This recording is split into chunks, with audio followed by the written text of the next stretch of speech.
Bismillahirrahmanirrahim. Assalamu alaykum, hurmatli ko'ruvchilar. Istiqlol kundalik xabarlar programmamizni ko'rishingizni qarshi olamiz. Men Abdullah Yalg'un. Programmamizda vatanimiz Sharq Turkiston va dunyo kun tartibidagi eng muhim xabarlarni huzuringizga sunamiz. Qanamsiz qitinglar, ekranimiz bo'lsin. NASA Xitoylarni tadqiqot programmalaridan chekladi. Amerika bilan Xitoy o'rtasidagi olam tadqiqoti raqobati kun sari kuchayayotgan bo'lib, Amerika Olam qatnashi idorasi NASA Xitoy fuqarolarining olam tadqiqoti programmalarida ishlashini chekladi. Washingtonning bu qadami Xitoyning olam tadqiqoti loyihalarida tez surat bilan ilgarilayotgan bir davrga to'g'ri keldi. Bu siyosat o'zgarishini tunji qatim Bloomberg e'lon qilgan bo'lib, NASA bayonotchisi Bethany Stevens xizmatlarimizning bexatarligini qo'g'dash uchun Xitoy fuqarolariga nisbatan ma'lumotga erishish cheklamasini yo'lga qo'ydik dedi.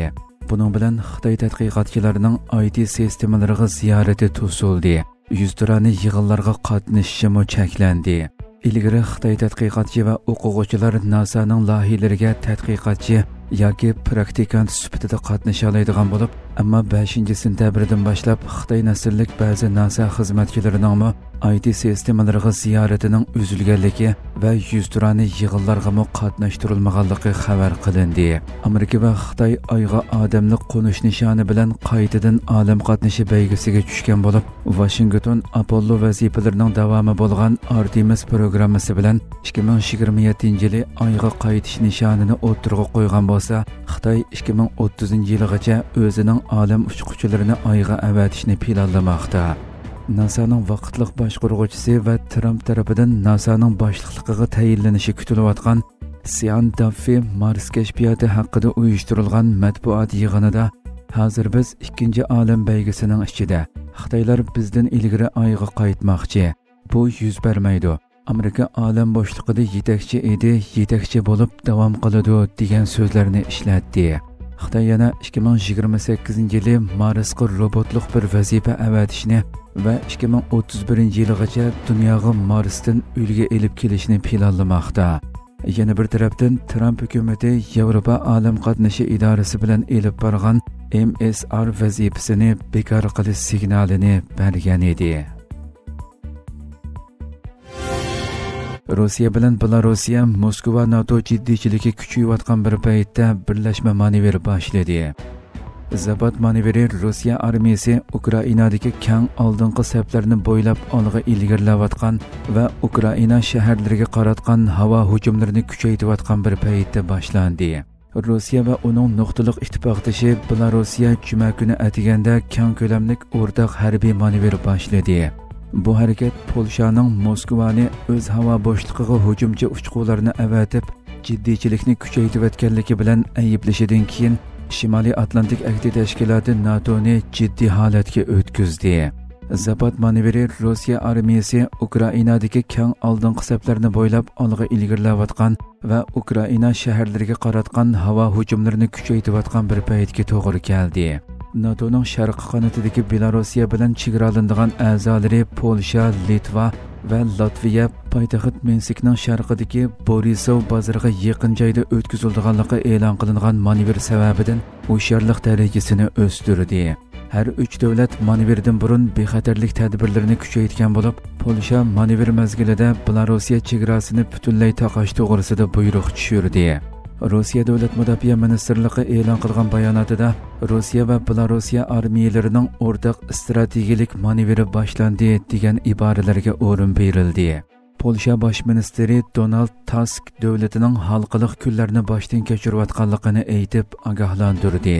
Tusk chorshanba kuni atiganda Polsha va NATO ittifoqdoshlarining havo bo'shlig'iga kirgan Rossiya uchqunlarini etib tushirish uchun urush aeroplanlarini jiddiy holatga keltirgandan keyin davlatining 2-dunyo urushidan buyon tunji qatim oshkora to'qinishga bu qadar yaqinlashganligini aytdi.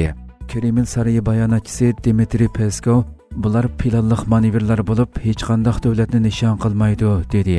Va Polshaning manevrni tajovuzchi xarakterli kuch ko'rsatish deb atishiga norozilik bildirdi.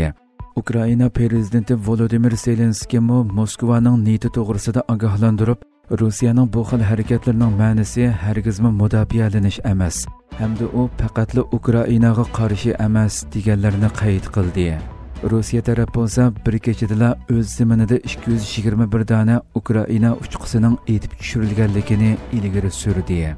Odatda 4 yilda bir qatim o'tkaziladigan 2025 yillik Zapad manevri Ukrainadagi urush mezgilidagi tunji manevr bo'lib 16 sentabrgacha davomlashadi ekan.